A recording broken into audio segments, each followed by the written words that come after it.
Some of these tips will help you in your workplace and how you can communicate to your staff members too.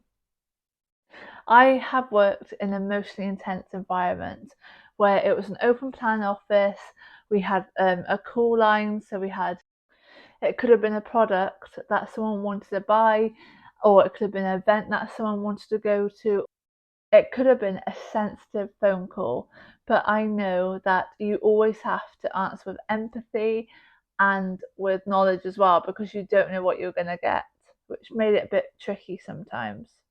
And especially if they were ordering over the phone, you had to know the right start of the product code and know how to do it. And you could have been in another task, so you could have been processing the orders online and then taking the phone call. So it's very like a lot of distractions coming in and out. And if you're like me, dyslexic, I struggle with just a lot of noise and how to understand things.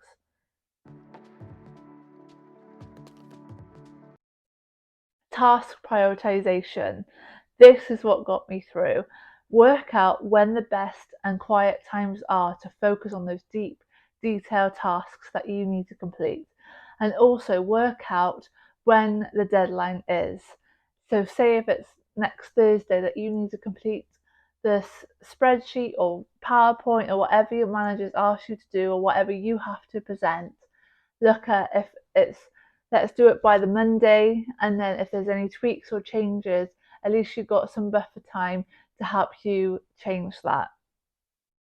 To-do lists. I love to-do lists, and also this is a good chance to prioritize where the main things are that you need to do on that day, and then what you can prioritize later on during the week or during that day. So I've really explained like I have dyslexia, and I promise you it's so much easier telling colleagues what you struggle with. And having neurodiversity or dyslexia, it can be different for everyone.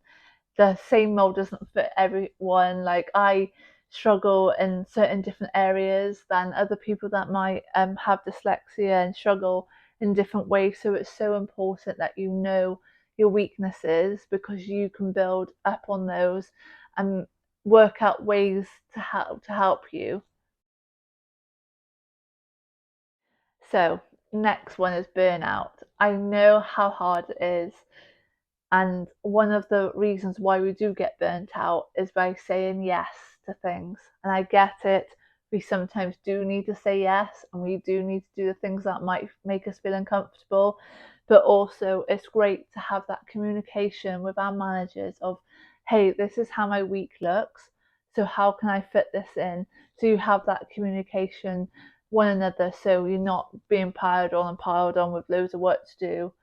And also, it's handy if you work in a team, is go to your manager and be like, hey, you don't want to like dump something on someone or go, oh, can you do this for me or whatever. Have that clear communication of, hey, I haven't got time for this, or I'm struggling to fit this in, um, maybe in a more professional sense. But I know that will really help you prevent burnout.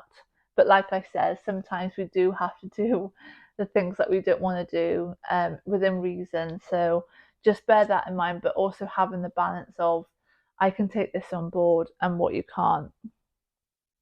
Also, take your lunch breaks, take your breaks, because this is so important. You need food, you need to rehydrate yourself, and you need a break from the screen, because that is so important. Go out, get fresh air, and just recuperate, and just know that you just need a break and it's okay, and don't feel guilty about that.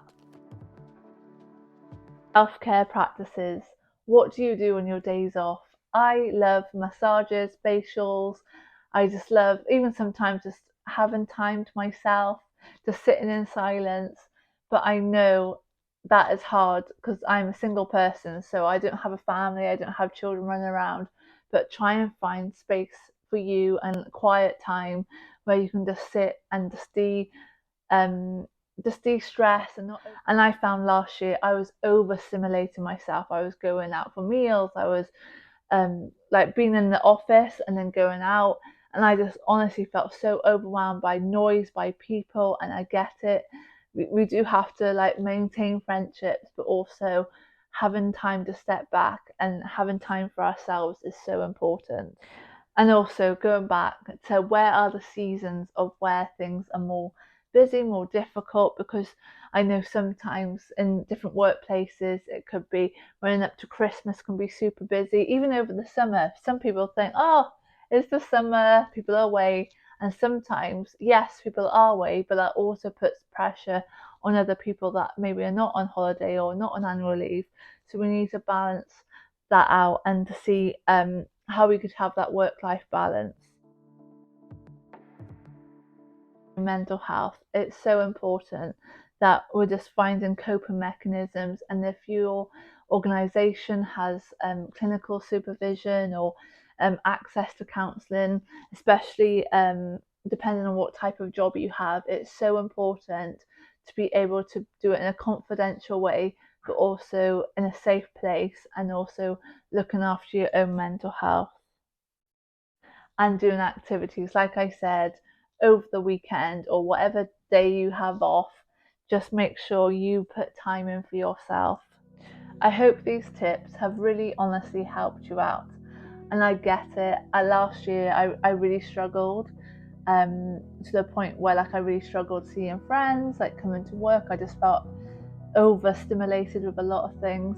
But it's about putting plans in place